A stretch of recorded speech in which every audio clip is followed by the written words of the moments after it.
Hi guys, it's Jill, and welcome back or welcome to the Jet Reel podcast, the podcast where I, your host, Jill Treese, just talk about the things that are going on in my life as an aspiring psychology student, equestrian, and wow, all of the things that I want to say are swear words, and I'm still not sure where I stand on that because I feel like there are children that listen, but at the same time, I swear. Okay, well, I'm a person. That is the third attribute that I will list. Okay, roll the music.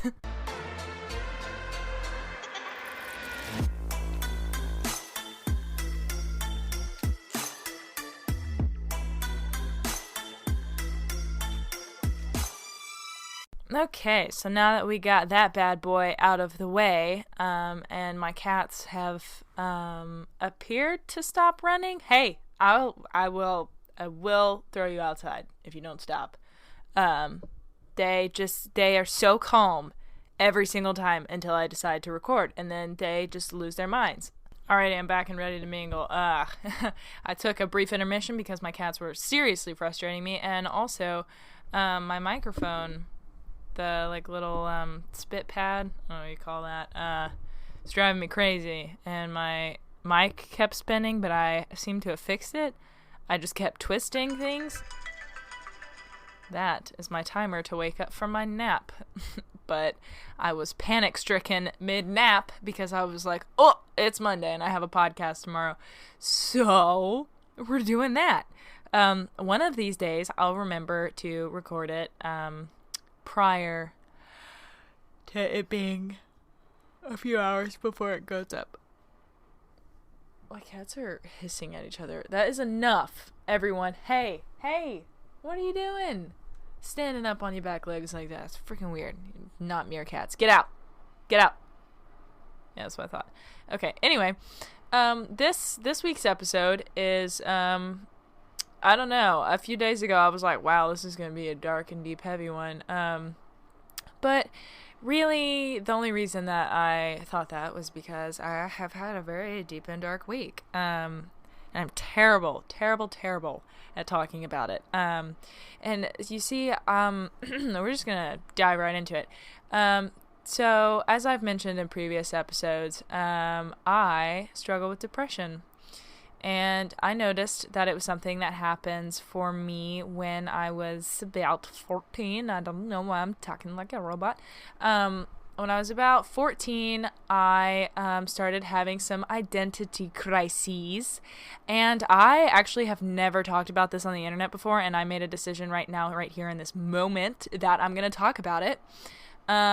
So, yeah, I grew up going to church with my parents and was doing all of the Southern Baptist things. And Southern Baptists get a bad rap. And normally I like to be in on the joke, but because I enjoy dark and offensive humor. But in all seriousness, I think that everyone is entitled to what they believe. And if it makes you happy and it is pointing you in a positive direction for society and for others and for your personal growth and fulfillment, blah, blah, blah, I think it's wonderful and excellent. Religion is wonderful in that way. I do not want to offend people, but this is just how I feel. So, if you get offended by other people voicing their opinions very easily, you might want to check out on this one and tune back in next week for something else. But this is just my perspective. This is what I decided that made the most sense to me. I'm so sorry this is all over the place. I get really insecure about that in every single one of my podcasts. But yeah, so I grew up doing that. Southern Baptists get a bad rap for being holier than thou. But really, it was an overall decent church experience. I mean, the pastor would get up there and talk for an hour and then we would leave. Well, actually, they would do music. They would do 4 or 5 songs. And oh my God, my cats are destroying my house. Why do they do this every time? It's like I start speaking and they just lose it. Can you stop, please? Anyway, the past 4 or 5 songs, pastor gets up there, talks, and we're out for lunch. And so it was wonderful. But yeah, I don't know. My parents are really into it, and I love them dearly for it, and I respect that is what they believe. But I just always kind of felt like in church that I didn't really feel what everybody was talking about. And I feel like that sounds awful to people that are religious listening, but like I tried really, really hard. I really did. I went to camps, I went to get-togethers, I went to church or youth groups, and I went to church every Sunday. Sundays and Wednesdays I was at the church, and I was best friends with a preacher's daughter. So I had lots of influence. I had all of my questions waiting and willing to be answered by her dad. And just about the time, because I distinctly remember once I was in like 6th grade, and I was just so disappointed in myself because I didn't feel like a good enough Christian. And I just remember I was like putting my books in my locker, and I was like, you've got to get better. You've got to dedicate yourself to God, and you've got to get good at this. And I just like felt so bad about myself, and I just look back on little 6th grade Jill like, girl, it's okay. It's all right. You're fine. And then I kind of just internalized all of that. And then about the time I was, I'm going to murder a small kitten. I'm not, because I love them, but oh my God, please stop. About the time that I turned 14, I hope that you guys can hear them sprinting. That is ridiculous. I hate that. Maybe they'll stop. And I'll stop talking about it. It's probably equally annoying. Steffi? Jeez, dude. Good Lord. About the time that I was 14, that was when I entered my freshman year of high school. And it kind of hit me that there are other things out there. So I think that was about the time that I found Tumblr, and I started looking into other religions. At first I was like, Buddhism sounds good, Hinduism sounds good, atheism, that's the one. I'm alternative and hormonal and rebelling, that's the one. And wow, I can see the little voicey thing. It's like a heart monitor. I don't know what to call that. Frequency. That voice crack. That was off the charts. Anyway. And I just decided that I was an atheist for a little while. And then I stumbled upon deism. And I had a teacher tell me this handy little metaphor once to explain deism for the layman. Essentially, it's, there is a clockmaker, aka a deity or a god, if you will. The clockmaker makes a clock, aka us, a creation. And, then after the clock's been made, you don't really need a clockmaker, except for maybe occasional tune-ups. Deists don't really believe in revealed religion, like, God has revealed himself to us in the Christian religion, allegedly. So, yeah, I don't really know about all the books and stuff, because I'm like, which one's right? I don't really know if any of that makes any sense. It's just all of the worshiping and following this and that, and all of, like, it doesn't click with me. I don't feel that pull, or the necessity for that. I've compared it this way, and I'm not sure if it's a fair comparison. Feel free to shoot me an email at jetreelpodcast@gmail.com if this is an unfair analogy, but I find that it makes sense to a lot of people that I explain it to, because I have one friend who does not believe. Everybody else is a devout Christian in my life, and it's difficult, and just about every boy that I've dated is also a devout Christian, and that is the wonder of growing up in Arkansas, is everybody believes the same thing. But that's great for them. It creates a sense of community, a sense of belonging, direction. You're all believing in the same thing. It's super commonality. Like, it just, everybody has something to start talking about. And I don't have that, so it's a little bit more challenging for me. But, woe is me. I think my favorite thing in the world is when I'm talking about something and I'm trying to make a point, and then I totally lose my train of thought because I've skipped to 7 different topics. That just happened, but thankfully this is recorded so I can go back and listen to what I was saying. The point I was trying to make is that, to me, when I have explained it to my friends who are Christians, I'm like, okay, so take this for example. Do you remember choosing to be straight? And they say, no. Or do you remember choosing to be gay? And they say, no. I say, it's like that for me. And just because that may not be the way you lean, or that's not what you believe, it's as clear as that for me. It's as clear as I am straight. This is what I believe. I can't change it. I don't know how to change it. I have done everything in my power, I believe, to change it. Because I felt very alone and very much like an outsider for a long time. And in a past relationship I was broken up with because this individual wanted to quote unquote grow through God together, and yeah, I can't help you with that. If you want to do that, more power to you. I will not stand in your way, but I can't do that with you, because I just don't believe. And I compromised myself. I told this individual that I would try, because I'm stupid. I'm a dumb girl. Please don't do what I did. And I bought books that I never read, but I did watch a lot of videos, a lot of Jesus-y talks about how there's lots of evidence that God is real, etc., etc. Nothing really made me change my mind. I was like, maybe, but that's kind of how I feel about all of it. I'm like, I don't know. I mean, maybe. Part of me wants to undermine my intelligence and say that I am stupid and I don't know, which is true. But I feel like I'm an intelligent enough person. I really spent a long time looking into all of it, and I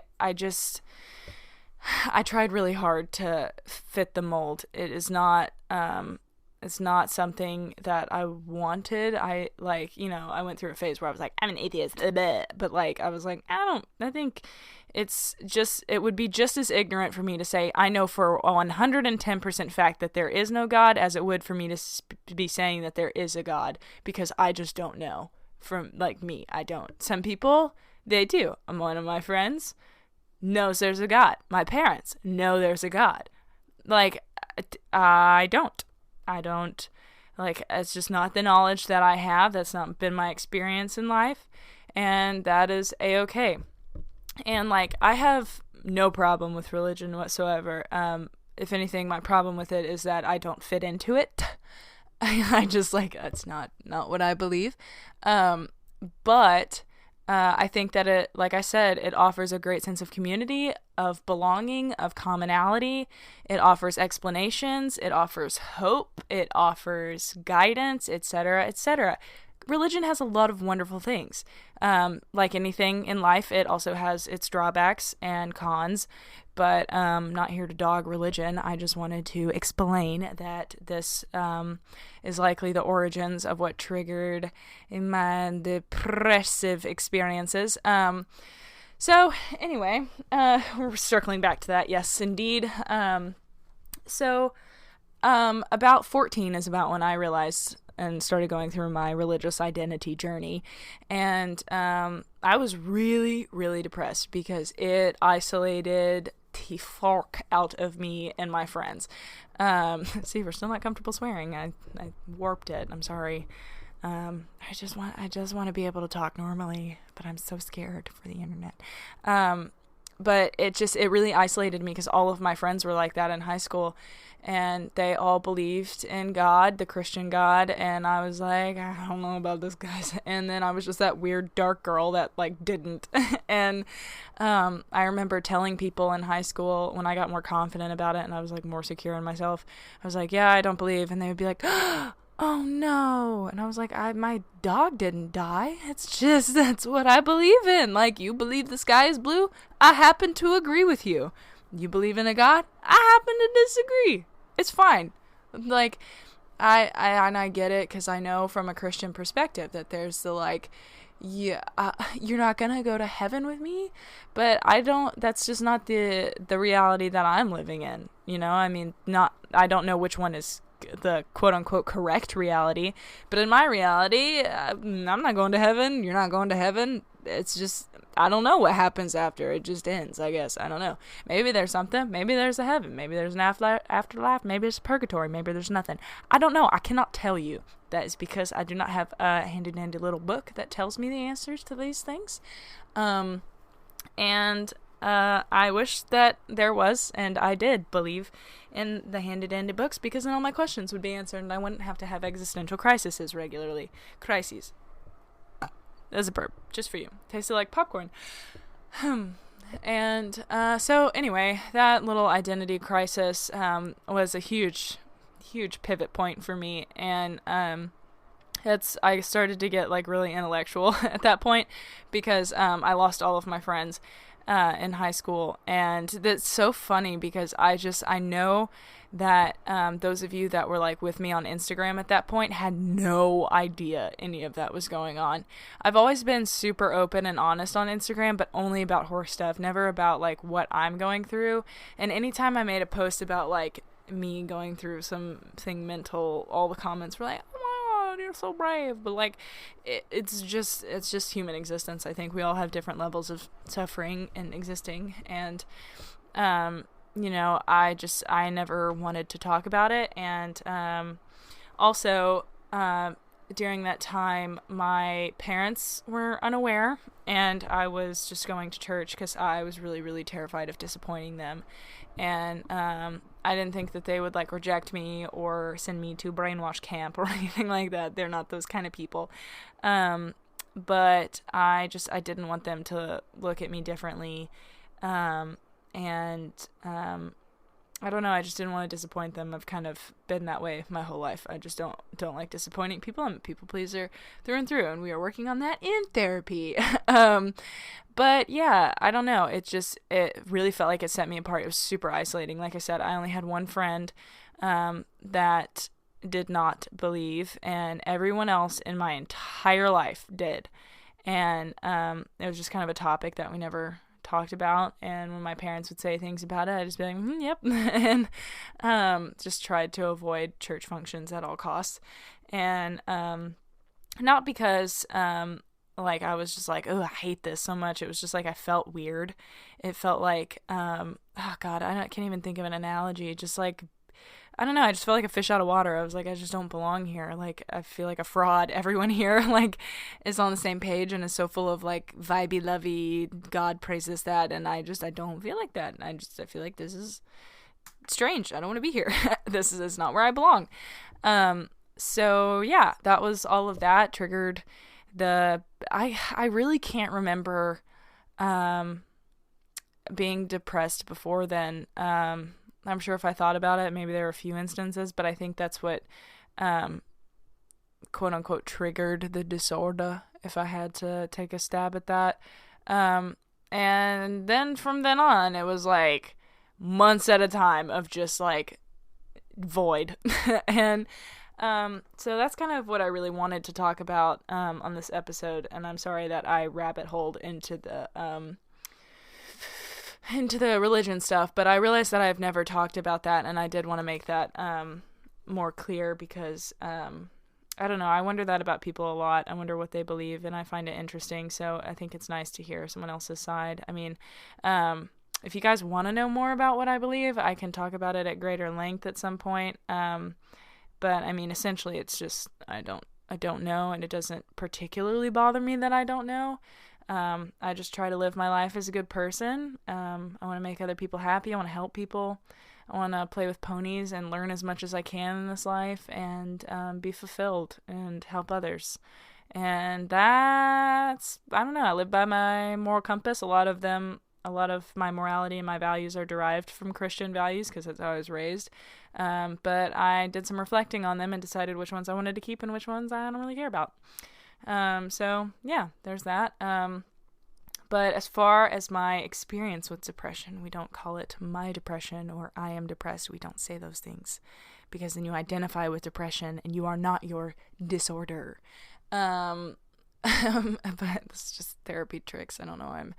I'm discrediting it. I'm not meaning to. I just, like I said earlier, I have a difficult time sometimes talking about things that are vulnerable and deeply emotional. And that is also leading into another thing that has been occurring recently, but we have to explain some things first. So anyway, started dealing with depression, dealt with it a lot in high school, just months at a time of like really just not feeling life. I just was at some really low points, and I mean, it was never anything that was life-threatening or anything like that. Never self-harmed or anything like that. I just didn't feel good.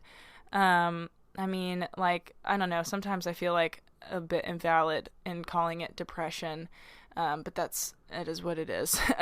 We have discussed it endlessly in therapy, but everyone's experience with it is different. A lot of people have trouble getting out of bed or doing the things that they need to get done, which is a new development in my current experience with it. Because when I was younger, I was always able to just get my things done anyway because I had to, like I really didn't have a choice.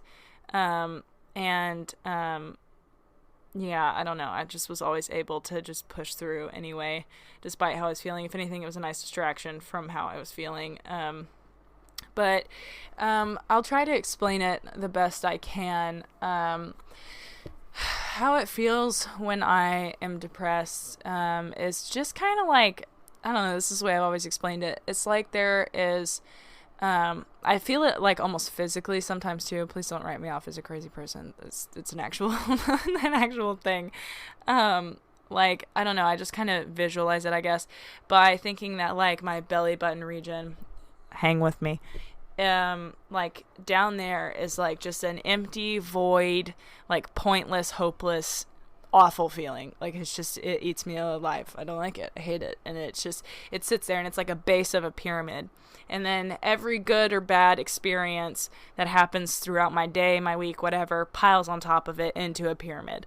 And it doesn't matter how good it is or how bad it is, there's just that empty, gross feeling below it, and it just feels like that's ground zero. Whereas when I'm not depressed, that physical feeling is gone. I don't know if that's just my brain's way of conceptualizing it or what, but that happens. I visualize it like that. Ooh, a little bit of a burp. Maybe that's like synesthesia. Oh my god, am I cool? Is it synesthesia? Can it be? Anyway, but I don't know. It feels like that. And so it doesn't matter like how good or excited or happy I am about something. It's like I can't feel it all the way because I'm depressed. And I can hear my therapist yelling at me for just saying I'm depressed. She doesn't yell, but it's how I describe her. Leave me alone. Anyway, so there's that, and you know, I dealt with it a lot on and off, and then I got to a really good place about after I hit 18. When I turned 18, I really stopped dealing with it until I turned about 20, I think, and then it came back pretty hard. You know, I discussed a little bit in the previous episodes of our little revamp here that I went through a pretty rough relationship, which I may or may not talk about in the future. I'm nervous to talk about that because I don't want anything to come of listeners potentially reaching out to this person, because that would not be great. I don't want to cause problems.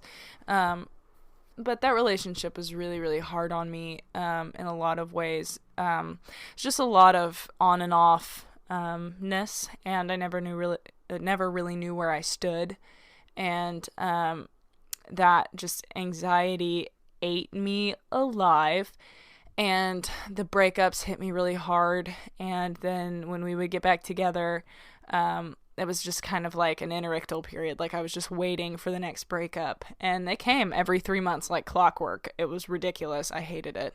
And it made me sick, and it was so bad. But obviously those episodes were, like situation related or situational, I guess, more so than like I don't know why this is happening, which is sort of pretty much what I experienced all of high school.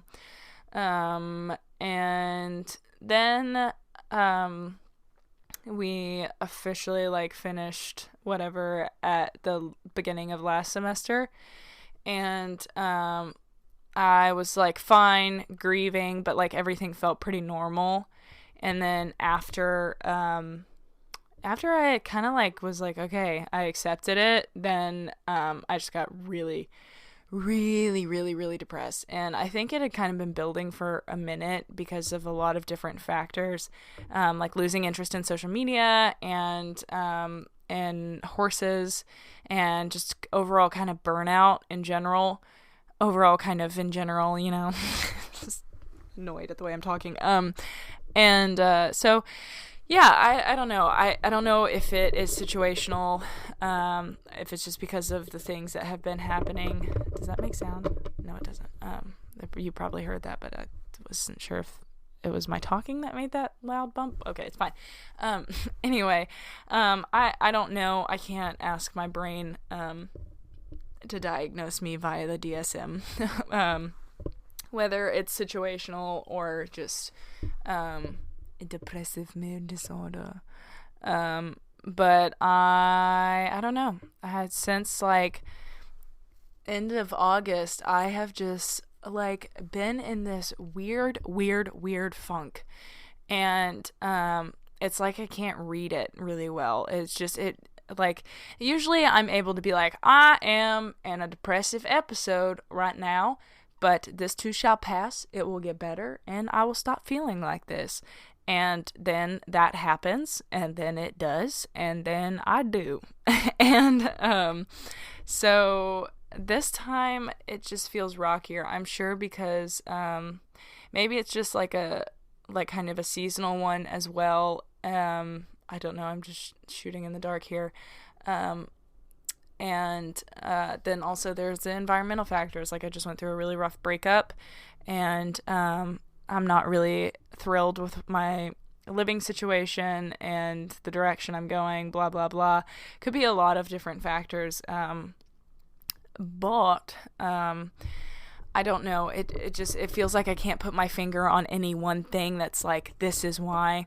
I remember when I was younger, when I was in like high school or something, I just like broke down one day in front of my parents because we like got into some stupid argument, and I was like, I'm depressed, and my dad was like, what do you have to be depressed about? You have a horse. We do everything we can for you. How can you say that? And from his perspective, it was me being an ungrateful child and being like, yo, like do more for me. But I and it might have been the context that threw him, but that's not what I meant. And my parents are absolutely incredible in everything that they do for me. They have been endlessly supportive. And to touch on the religion thing, I did end up telling both of them how I feel.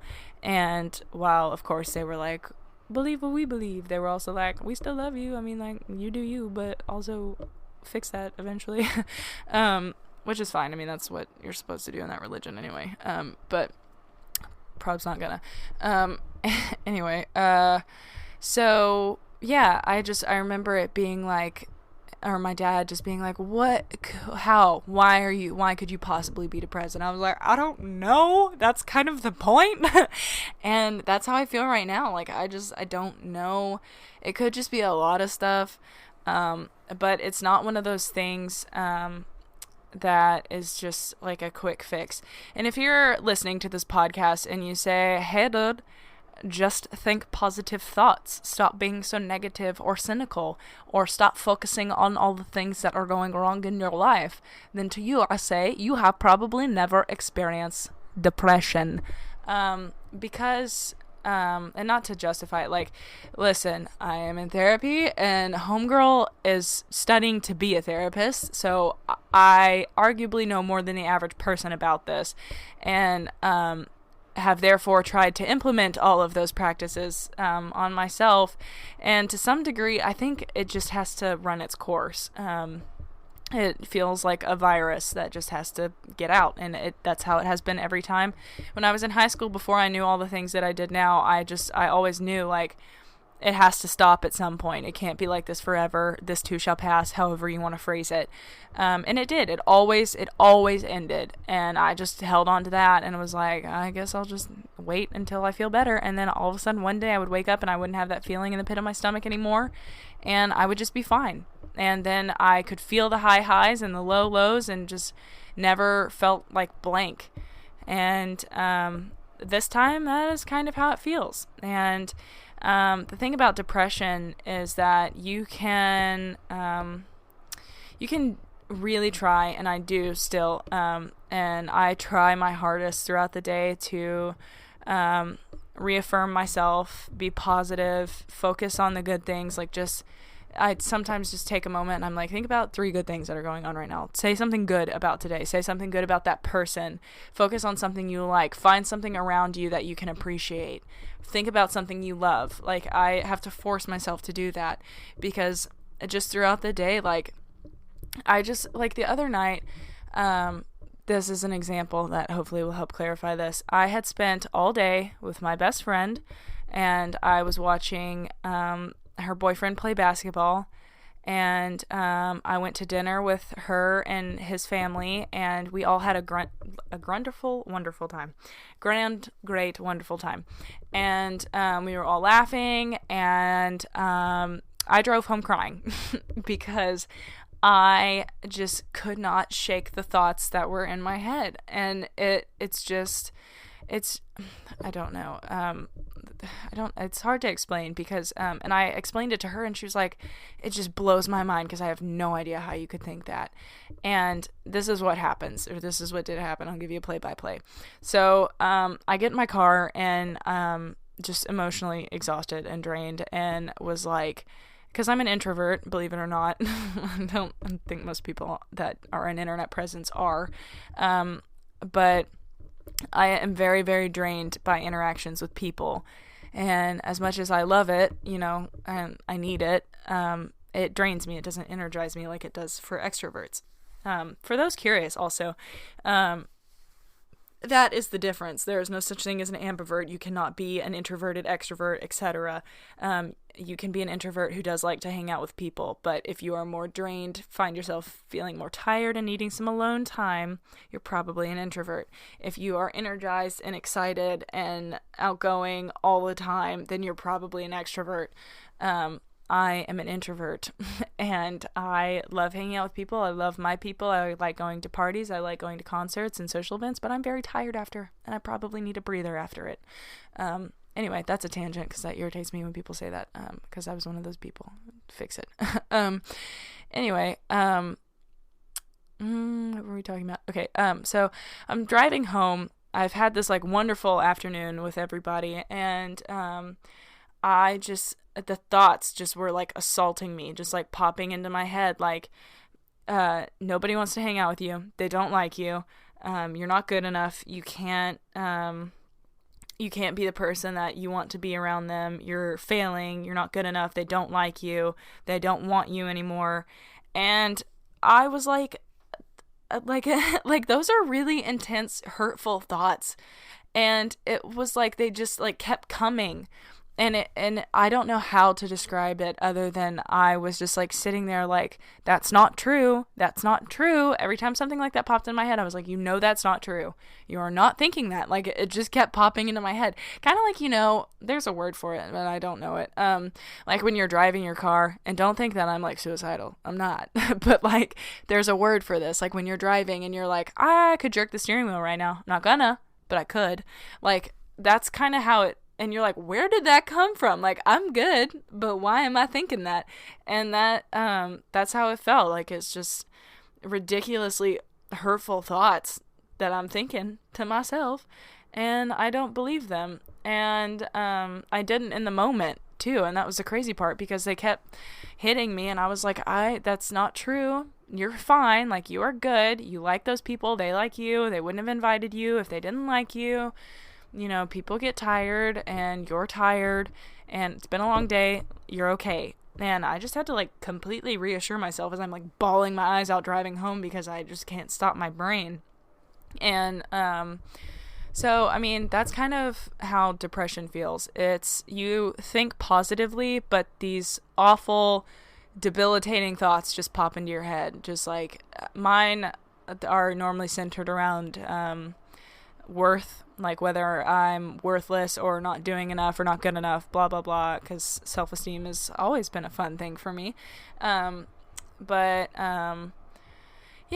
I don't know. That's been something that I have had to deal with and have had to work through, and I'm still dealing with it right now. And I was talking to a good friend of mine recently, and she was like, I haven't had a chance to listen to your podcast in a while.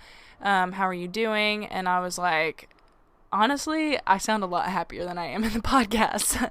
I don't know why. Maybe it's something about like sitting alone in my room, or I'm used to filming where I put on like a face or a show or whatever. But, and she was like, don't we all, people that tend to deal with depression, we all end up putting on a happy face, to not come off weird or different from everyone else. That's probably the selfish reason behind it, but also to not like bother people or make them pity us, etc. I mean, like, I don't know. But I do think it is important to understand it. That's why I am talking about it. I don't want anybody to be worried or, be like, oh my God, you're gonna hurt yourself. I'm good. I am in therapy. I have a professional handling me. I'm not concerned. I know that this is something that I go through, and I know that I will get through it. But I do think that it's important to talk about it, because they are dark and scary thoughts, and it is so, so, so liberating to talk about it and have other people say, yep, me too. Because naturalist words, I guess, we're all social creatures. We all want to belong and feel normalized in whatever way you define that. But I know that every time I've ever posted about going through a hard time, when people empathize, it means the world. And it makes me feel so much better about where I'm at. Like, not that I'm like, okay, yeah, everybody else is going through this, I should stay here, this is cool, this is normal. It's not like that. It's more like, okay, yeah, I'm okay while I'm here, but I do still want to get out of this. And also, I feel like a lot of other people feel that way. So then when they listen to this podcast, they're like, oh, okay, cool, that is a normal experience. Those are normal things that I'm having. But I do have to recommend therapy also. Because there's no way that I would be in the place that I am right now without therapy. Because depression is a hard thing, dude.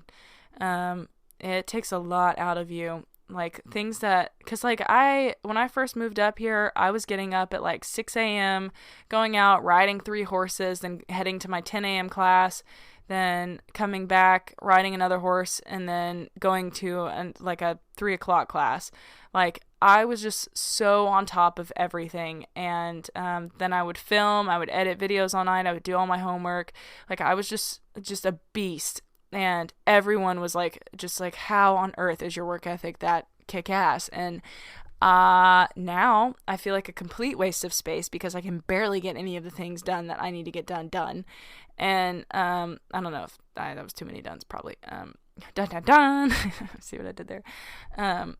But like working with Zoe and wanting to do the podcast and needing to do my homework, which I still haven't done. Mostly because it's a book about Santana of Mexico, and it's really boring and I don't want to read it. So, but it's due in 2 days, so I will be spending the duration of tomorrow reading that lovely little book. So that should be a lot of fun, since I'm procrastinating that right now, but this is more important because this gets money in my pocket. I am going to take a sip of water because holy, my mouth is dry.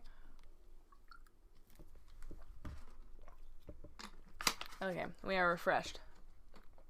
Ooh, tried to have a water burp, didn't work. Dropped the lid, it's fine. Anyway, so where I've been at lately, and why the past couple of days have been so rough, is because I have been depressed since about August, and it's been really hard on me to like want to get up and do stuff, but I force myself to because I cannot just lay in bed all day. That's the ADHD that plays well with the depression. I can't just sit in bed all day. It will eat me alive. I'm far too restless for that. But I have this underlying feeling of like dread and not wanting to do anything, but knowing that I need to, and also a deep understanding of psychology that laying in bed is not going to be productive and I have to do it. And yeah, and then if you guys have been listening chronologically, you'll know that in the first couple of episodes I was raving about my wonderful new love interest, and if you follow me and or stalk me on Instagram, you likely have noticed that those pictures are gone and my Facebook status is once again single. And I decided that was in the best interest of me, and I'm going to be completely upfront with you guys right now. The guy I was dating, absolutely amazing, wonderful human. He is one of the sweetest guys I have ever met. He genuinely had my best interest at heart and was just like, whatever you need, I'm here for you. He was so understanding, so compassionate, and just like so ready to do whatever. But I was not there. I don't know if it is the depression that's playing the biggest role or what, but I wasn't on the same page that he was on. He was feeling a lot stronger for me than I was for him, and that absolutely tore me apart. I felt so guilty about it for like just days and weeks, if we're being honest.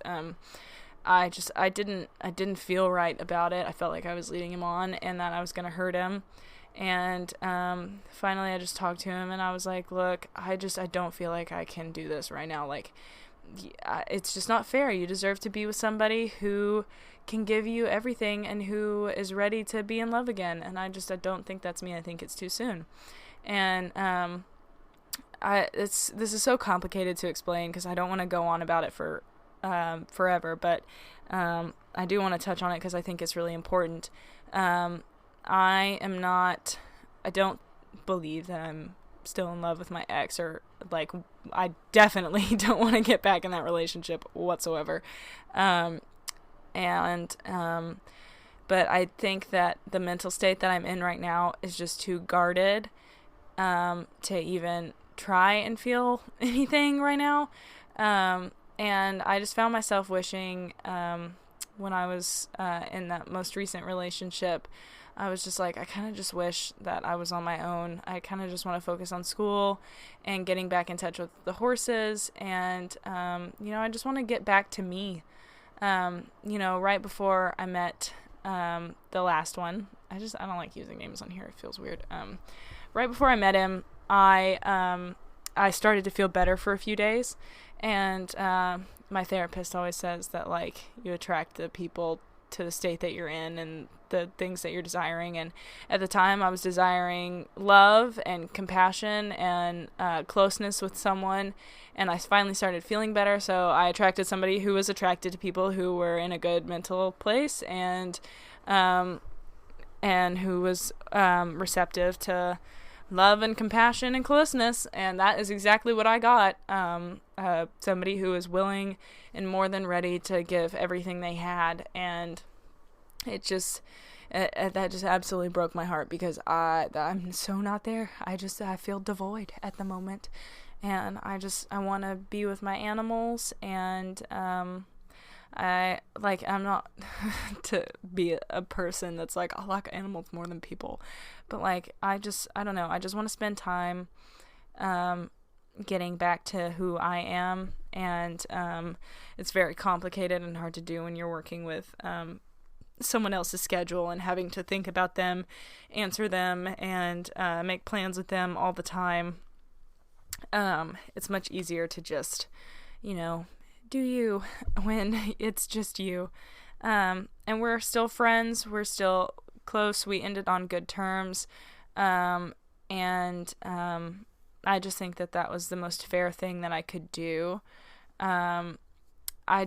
It really just didn't feel right to be in that relationship because I know he was so much more prepared to give all of himself to me, and I'm not there. And beyond that, our personalities are a little bit different. I'm someone who really likes to like go out and adventure and do a lot of things. I am a nature person through and through. I never really knew that I was until I moved out here and kind of was like too afraid to go explore by myself. And then my friend here, she doesn't like to hike. We walked a trail once and she said, "Oh my God, I'm never doing this again." And I said it was level ground. This is hardly a trail. There are no inclines. And she said, "I'm never doing this again." And I said, okay. So we never do it again. But I've really been craving some, like, getting in touch with nature and grounding and just appreciating nature, because I'm an artist and we appreciate the weird things like that. It's like the colors in the trees and what things look like in the morning time versus evening time, and how animals move and interact with the world, and etc., energy, blah blah blah. And so I don't know, I miss doing all of that, and that's gonna become one of my priorities here soon. Once I get my freaking stupid Mexican Santana, it's spelled like Santa Ana, but apparently it's pronounced Santana. Once I gotta get that read, but then after then I will be beginning my journey into myself. But I feel like I'm just doing a lot of things I can. I spent last semester doing new things, challenging myself, pushing myself, and I think that it's now time to apply the things that I learned and attempt to reignite my passion in the things that I love. Like working with my horse. I really, really miss working with Zoe. Like, a lot. Every time I think about it, it hurts. Like, it physically hurts my chest. And I miss that so much. And so I'm going to start working towards that goal again. But yeah, that's kind of where I'm at. Went through another breakup just recently. That one didn't hurt very bad. I mean, it did. It hurt because I wasn't able to offer him what I wanted so badly to be able to offer, but I'm not in a place, and I am not entirely sure that we're compatible. I would have loved to have given it a longer shot, but I can't give anything else. I am using all of the emotional bandwidth and energy that I have to keep myself afloat. I cannot support somebody else right now. And he was giving too much for me too. I mean, it wasn't good. And I just saw that ending badly, and I didn't want to hurt him or make us not be friends. So that is that situation. And something really awful also happened a few days ago that also contributed to that situation, where I drove home very, very sad. So I'll tell in story mode. I was sitting on my couch doing some form of homework when I heard the wolfhounds. We have 3 Irish wolfhounds in a little paddock. Well, it used to be a paddock. I don't know that there's grass in there anymore because of the dogs.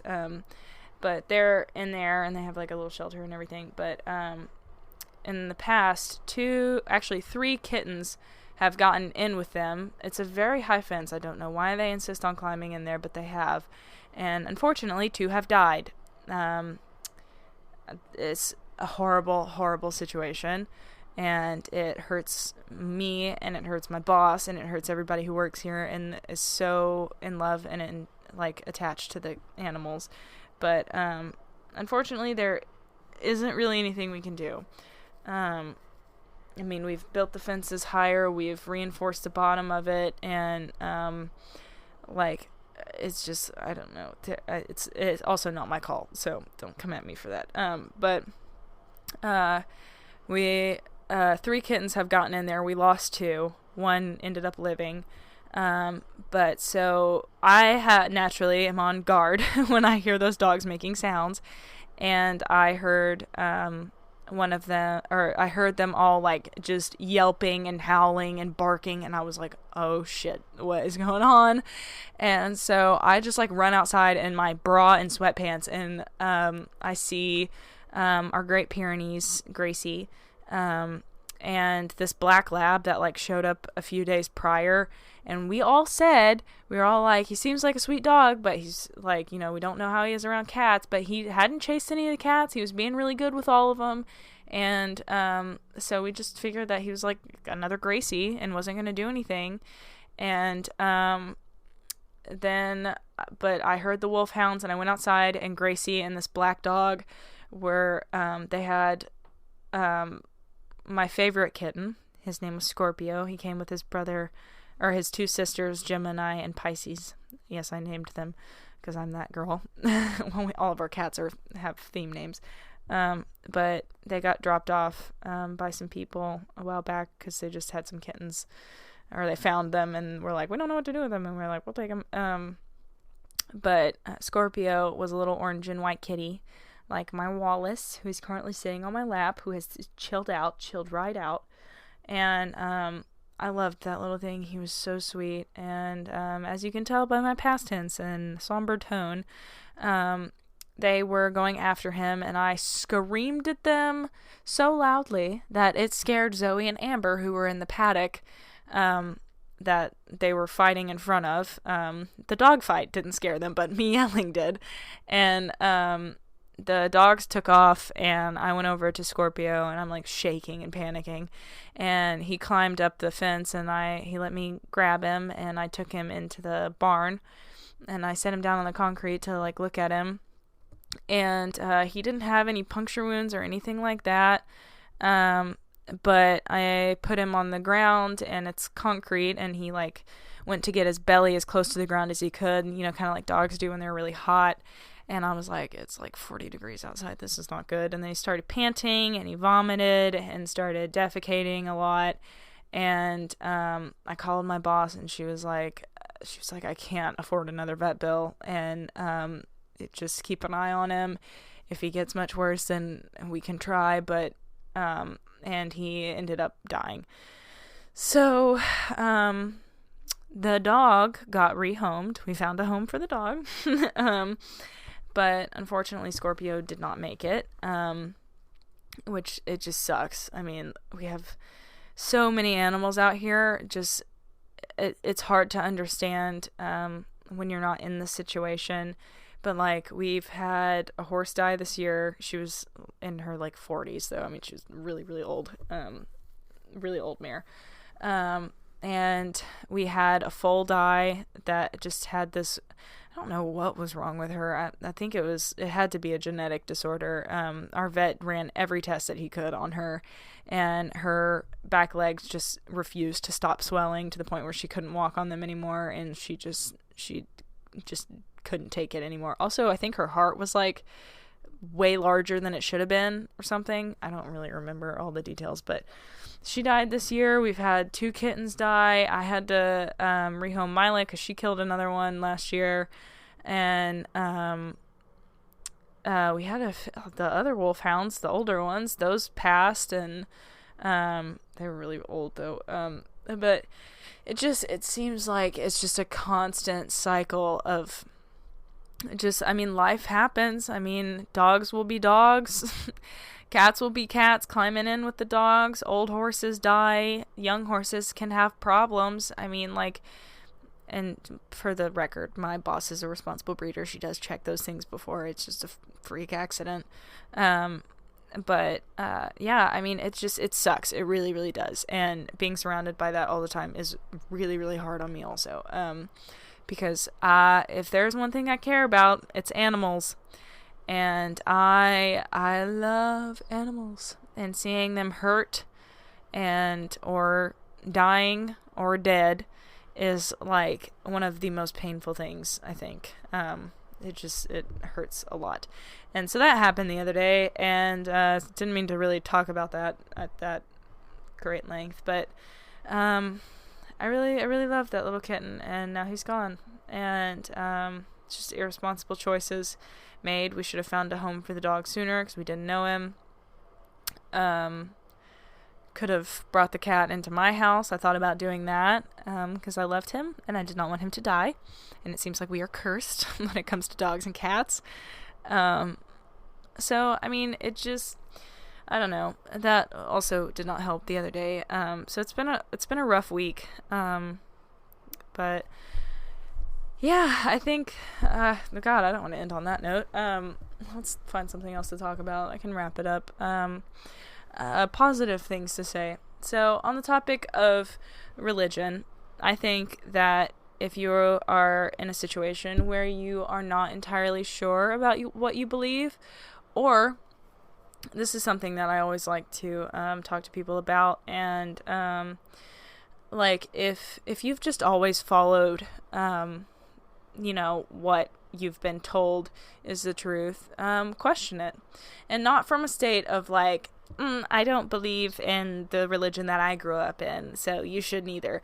I don't care what you believe in. You can believe that the sky is purple and we are ruled by sky cats, and I would be like, that's freaking dope. How do I get what you're taking? But my point is that make sure it's what you believe. I'm very of the mind that we should have choices, and you should know who you are.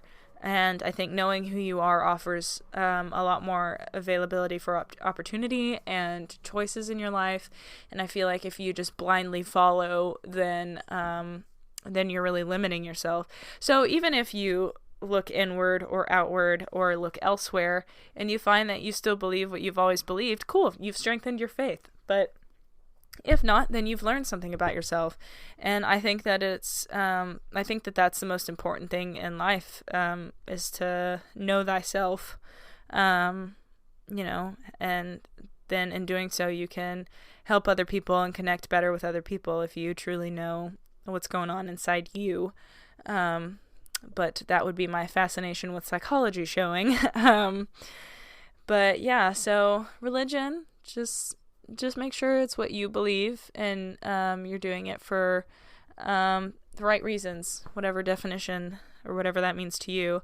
And it's okay to believe something that a lot of other people don't. It's hard. It's difficult, but I think that it's even harder to deny who you are.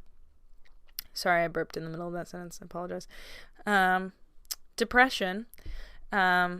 To recap all of that, that's where I'm at right now. It sucks. I hate it. I am not happy. It's limiting me. I'm a very go, productive, get everything done. Let's knock it out. Let's feel good about all of this.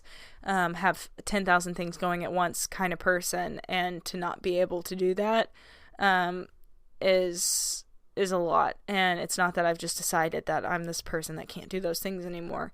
I physically can't force myself to at the moment, but I know it'll come back, and that is the spirit of depression. It comes in waves. It always ends, and even if it's just for a day, I'll take any reprieve I can get. Ooh, I'm getting tired. But yeah, I mean, tips and anything that I have to say about depression. Really, the biggest thing I can say is try therapy. Find a really good therapist in your area. Sometimes it takes a few goes to find somebody that you really connect with. I got really lucky and found someone that I really connect with on a level I did not know was possible. My therapist is an incredible woman. I look up to her in so many ways, and she puts up with me. But it has just been an incredible outlet. It's not one of those like, and how does that make you feel? Like it's stigmatized. And I don't have anything that I'm aware of that's like inherently wrong, quote unquote, by society standards. I don't have any major disorders or mental illnesses or anything like that. But I deal with depression, and I am a young adult, and I deal with all of the things that inherently come with that. So therapy is something that I have found to be immensely helpful. And beyond that, like I said, depression comes and goes. It's not a permanent thing, and there's a lot you can do about it. You can challenge yourself, find new things in your life that you appreciate. Use it as like a propeller to learning more about yourself, because if there is a benefit to depression, it is a numbing effect. You kind of just like don't care about judgment or how you feel. At least that's how it works for me. I just get kind of numb to everything and I stop caring. And I try to use that to my advantage in a lot of situations where I'm like, okay, I'm just going to push myself and challenge myself and see what happens, see how I feel about this situation that I normally wouldn't partake in because I'd normally be too anxious or too scared, but I'm going to do it. And then I learn about myself and create new neural pathways. So yeah, there's that. And in death, that last little topic, I just rip little Scorpy. Rip Kobe, that just happened too. That's freaking crazy. I know way too many basketball people now. My best friend's dating a basketball player, and I dated a basketball player, and so now I know a lot about basketball, and seeing how that affected everybody, and it's just tragic. There's just a lot of stuff going on right now that's just, it's very sad, and it hits a little too close to the heart.